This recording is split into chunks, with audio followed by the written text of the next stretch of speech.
Berdasarkan wawancara di RSUD Wangaya, dilaporkan satu korban meninggal dunia dan 5 orang luka-luka akibat banjir. Satu diantaranya dirujuk ke rumah sakit lain karena pelayanan di RSUD Wangaya sebagian terganggu akibat genset mati. Hujan lebat yang mengguyur kota Denpasar dan sekitarnya mengakibatkan banjir di sejumlah lokasi.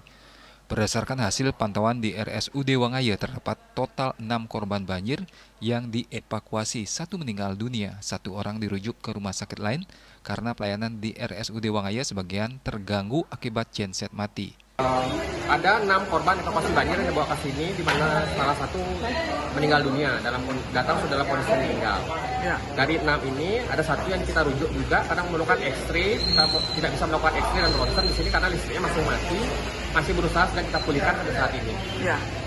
Kondisi yang lain bagaimana, Dok? Selain yang satu kan meninggal, satu di luka-luka dan masih dalam tahap observasi.